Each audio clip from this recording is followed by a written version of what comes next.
안녕하세요. 말하기의 자유를 돕는 김자유입니다. 오늘 영상은 제목 그대로입니다. 누구나 쉽게 써먹는 재미있게 말하는 법이에요.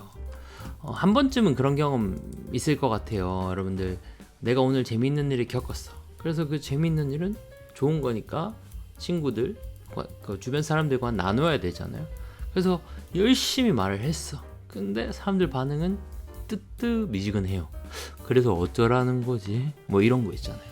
그런데 문제는 뭐냐 하면, 이런 일을 겪었을 때 이 이야기가 왜 재미가 없지? 이렇게 문제를 분석하고 해결하는 게 아니라 그냥 그런가 보다 하고 넘어가요. 그러니까 다음에도 또 내 나름대로 재밌는 이야기라고 했는데 사람들은 또 반응이 없어. 그럼 어떻게 돼요? 사람들이 나를 볼 때 재미없는 사람이라고 인식하게 되고, 나도 마찬가지로 이야기를 할 때 주춤주춤하게 된단 말이에요. 왜냐? 내가 말해도 사람들 반응이 없으니까. 그래서 그거를 하루빨리 고치셔야 돼요. 자, 그러면 원인 먼저 분석을 해봅시다. 뭐가 문제인가? 내 이야기를 남들한테 했을 때 재미가 없는 가장 큰 이유는 그 인물에 대한 설명 혹은 인물에 대한 설정이 없이 단순히 정보를 나열했기 때문이에요. 자, 무슨 말이냐? 회사 이야기를 내 친구한테 하잖아요. 그러면 내 친구는 이 회사의 A라는 사람에 대해서 몰라요. 사전 정보가 없기 때문에 공감이 안 되고 재미가 없어요. 그러니까 회사 이야기는 회사 사람들끼리 하는 게 오히려 공감의 확률이 더 높겠죠. 자, 예를 들어 볼게요. 내가 일을 잘해서 상을 받았어요. 회사 동료 A씨가 내가 상을 받았다고 축하를 해줘요. 축하합니다, 자유씨. 근데 그걸 들은 나의 기분은 어떨까요? 자, 보세요. 만약에 내가 짝사랑하는 A가 나한테 그 얘기를 해. 내가 평소에 흠모하고 좋아하는 A가 나한테 그 이야기를 해. 그럼 내 기분 어때요? 완전 날아가겠죠. 그렇죠? 반대로 평소에 나랑 사사건건 부딪히는 A가 있어. 그리고 항상 사람들이 얘랑 나랑 비교를 해. 그럼 어때? 축하해요, A씨 라고 했을 때 그게 썩 좋게만은 안 들린다는 거예요.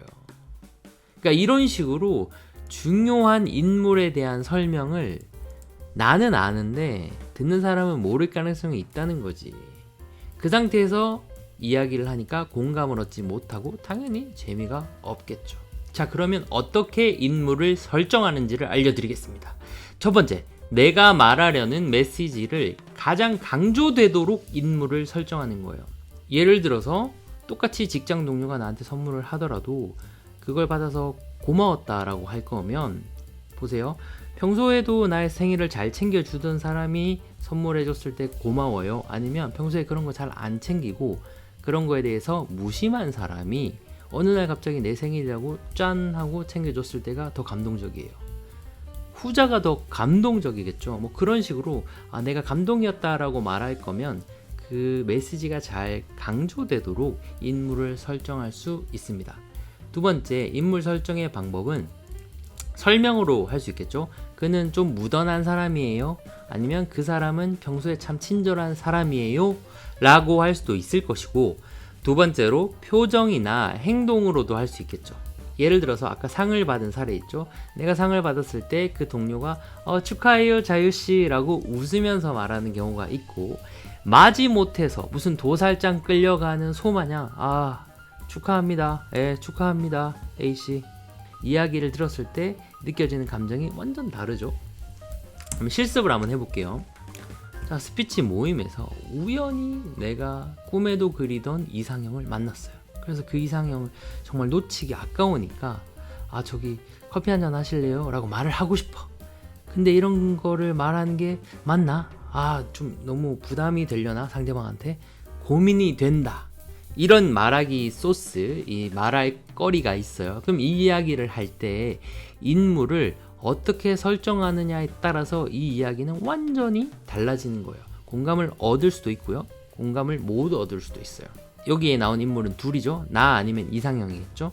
예를 들어 나에 대한 설정을 할 때 내가 30년 넘도록 모태솔로야. 왜냐하면 나는 정말 이상형이랑 연애하고 싶다는 생각이 너무 있었어. 그래서 그 이상형을 늘 찾고 있었는데 오늘 마침 만난 거야. 그런 내가 저기 커피 한잔 하실래요? 라고 물을까 말까 고민이 된다 라고 말하는 것과 반대로 나는 연애도 자주 해. 그 다음에 자주 바뀌어. 이런 내가 커피 한잔 하자고 말할까 말까 고민이 된다 라고 하는 거랑 완전히 다르죠, 이야기에. 또 반대로 그 이상형에 대한 인물을 설정할 수 있을 거예요. 설명으로 해도 되고 행동이나 표정으로 해도 돼요.